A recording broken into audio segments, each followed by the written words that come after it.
Hello and welcome to the MotoGP Fantasy Preview Live, this time for the Catalan Grand Prix. It's a bit of a home Grand Prix for many of the riders, a home Grand Prix of sorts for myself here in Barcelona at Dorna Sports HQ. And it's going to be a very, very busy one indeed. Of course, it's round 11 of the World Championship, so we now are officially cracking on with the second half of the season. And what better way to talk about the second half of the season than with the rider that currently leads the Moto2 World Championship. We, of course, have Pedro Acosta joining us. So we'll bring Pedro in now and give him a big warm welcome. Pedro, it's good to see everyone. you.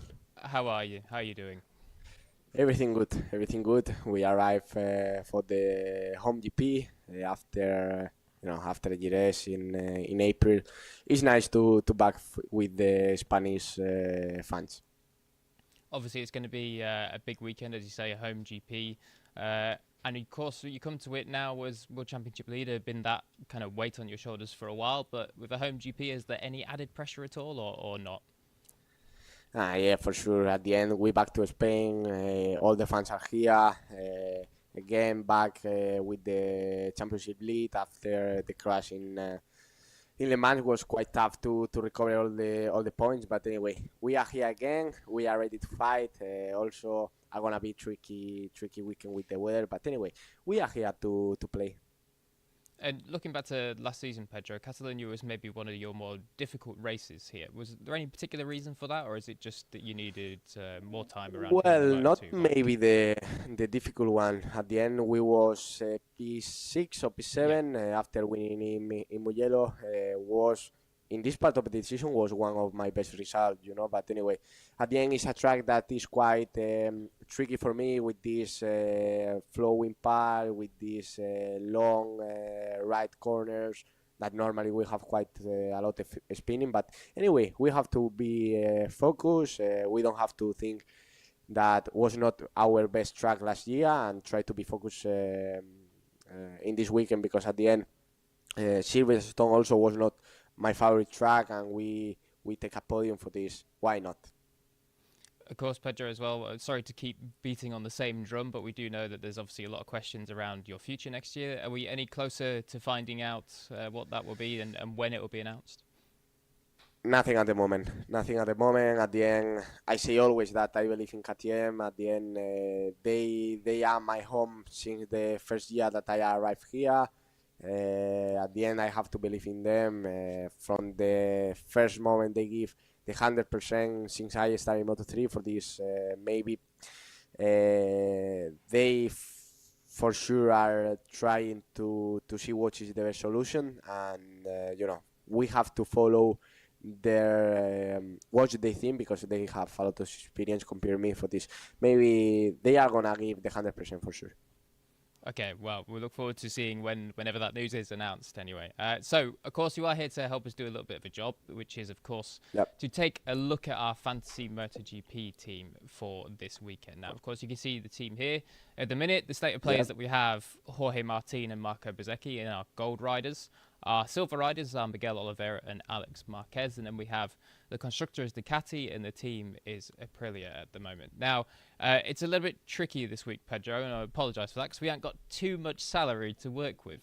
We've only got about 200,000 left, so it's definitely going to be a tricky one. Before we look at any of the kind of prices of the riders, if we do want to change anything, coming forward to Catalonia, obviously, it's quite a fast and flowing circuit, as you say. It's tricky because there's low grip here.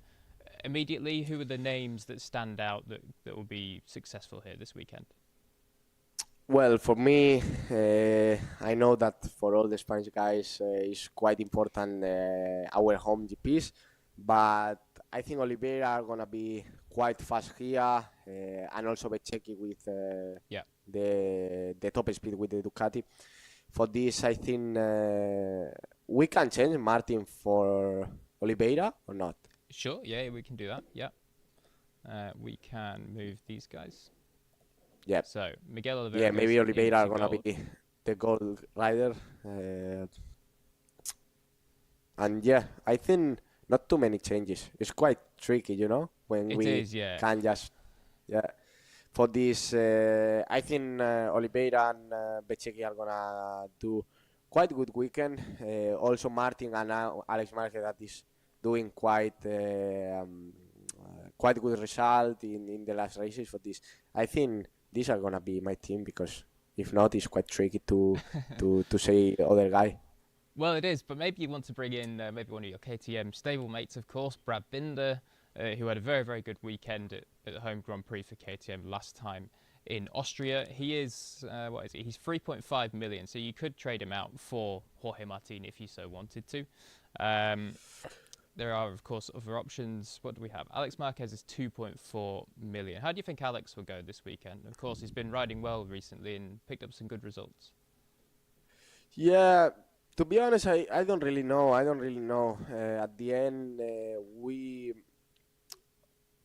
I'm trying to go in the safe way, no? Yeah. Where is Jack at the Jack moment? is here. He's 2.3 million at the moment. So you could trade him in if you wanted to. Yeah, maybe we put Jack in the size of Marquez. Yeah, okay. So we can do that. And why not Paul? I don't know where is he. Yeah. Paul, I think Paul's about 2 million or something like that. Yeah, Paul's 2 million at the minute. So Paul in the size of Martin at the end. Okay. He back in Austria and he do amazing job. He did, yeah. With P6 and P9, something like that. Was amazing what he did for this. I think with a Catalan GP and also other week on the bike after his crash in Portimao, he are gonna do amazing job. Yeah, definitely. I think everyone was very happy to see Paul pull like that. I think it was 6th place in the end, wasn't it, in the sprint on the Saturday? So a very good job, indeed. Now, obviously, in terms of the Moto2 Championship, Pedro, you are leading it. I think it's by 12 points, if I'm not mistaken. It's been a bit of a tussle between yourself and Tony Arbolino all season long. I know that you're not one to really feel the pressure of any kind of championship thing. But how is it when you know that you have to perform every week to make sure you kind of start to build that comfortable championship gap? Well, it's tricky sometimes. It's tricky sometimes because we come from tracks that are not my best, like Assen and Silverstone, and you have to realize that you have to fight for the podium. When you dress a factory team t-shirt, like we are going to say Red Bull KTM or Marvi DS team, you know, you have to realize that you are here to fight for the win, you know. For this, I try to don't think too much. I try to enjoy, to don't think about the championship. I learned from my first year in Moto3 that when I start to think in the championship, I start to do not so good results and these things. For this, maybe it's better to enjoy, try to don't get too much pressure by myself and try to go weekend by weekend, because at the end, now we are in the middle of the season, 10 races to go, long way to the end. For this, we have to realize that now we are taking good advice, but maybe one day we are gonna lose it. For this, we have to be calm, try to give our best, and try to take the maximum in every situation. And of course, now the second half of the year is very kind of thick and fast with the races. We have the back-to-back here, then another one, then 2 triple headers as well. How does that change your kind of recovery maybe after a race weekend? Do you have to do extra recovery to make sure that you're ready to go? Yeah, for sure. At the end, it's true that maybe these back-to-back are gonna be super physical weekend, but at the end, when we go to Indonesia, Australia, and Thailand, you have to really focus yourself in recovery, you know, because at the end, you finish the race on Sunday, on Monday you take a flight, you spend close to 10 hours in a flight to then arrive to other country with other hour, you know, in the clock. Yeah. For this is quite difficult sometimes, but well, we have to go in the best way, no? Trying to be focusing these things, try to don't make any confusion during the rest days, for this. Let's try at the end. Last year was similar to this one, but now is everything super close for this. We have to be focusing this. Just finally, Pedro, before you let it go, because we know that you've got a very busy media day today, we like to ask our guests on the Fantasy Preview Live just to predict the podium for Sunday. Don't worry about the sprint, just the podium for Sunday. Who do you think the top three will be in the MotoGP class? I think the podium can be Bececchi, Brad, and Jack, and we put P4 Apple. Okay, very nice, very nice. So going to KTM heavy there, loyal to the brand. I like it. Okay, Pedro. Well, thank you very much for joining us, of course, and thank you to everybody this weekend. And I'm sure that the home fans will want to see you on the top step. Thank you, boys. So that is going to be Pedro Acosta's team then. Of course, he's gone brand loyalty. He's brought in Paul Espargaro and Jack Miller. Nothing wrong with that. Of course, they're two riders that could bring out some very good results indeed this weekend. But he has switched in Miguel Oliveira to gold. Now, certainly not a bad option at all. We've seen recently the potential that Miguel's shown with some good results now that he's coming back to full fitness.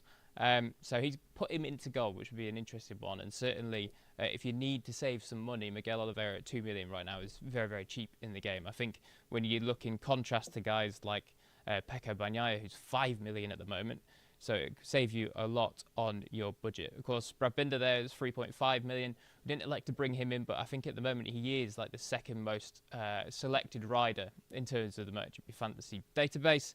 Marco Bezzecchi stays in there in Gold Rider. Of course, you saw there that Pedro tipping him for the win on Sunday. Bezzecchi needs that win, really, to claw back some points in the championship chase after, obviously, an unfortunate Saturday last time out in Austria. And as we do say then, Paul Espargaro and Jack Miller.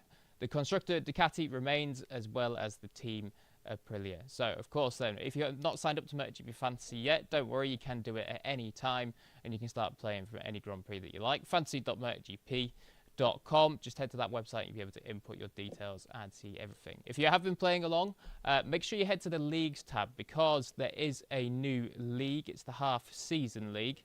I think we have joined it last time out. Yeah, it started last time out, so if you did join it, you'd be a little bit behind.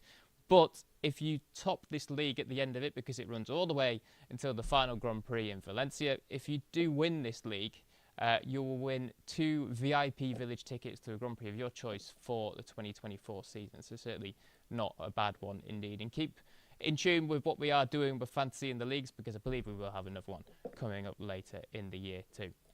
So that is pretty much going to be it then for us at the MotoGP Fantasy Preview here for the Catalan Grand Prix. It's going to be an interesting one. Of course, last year was plenty of drama with that blunder from Aleix Espargaro on the last lap to miscount those laps. So we'll see. Hopefully this year Aleix is all under control. Of course, it's a mistake that a rider only ever makes once, and I'm sure he won't be doing it again. It's going to be an interesting one. We're entering the second half of the season. Bagnaia has a fairly decent points lead, but we'll see if anyone can claw him back in this weekend. Thank you very much for watching. Enjoy the action this weekend, and bye-bye for now.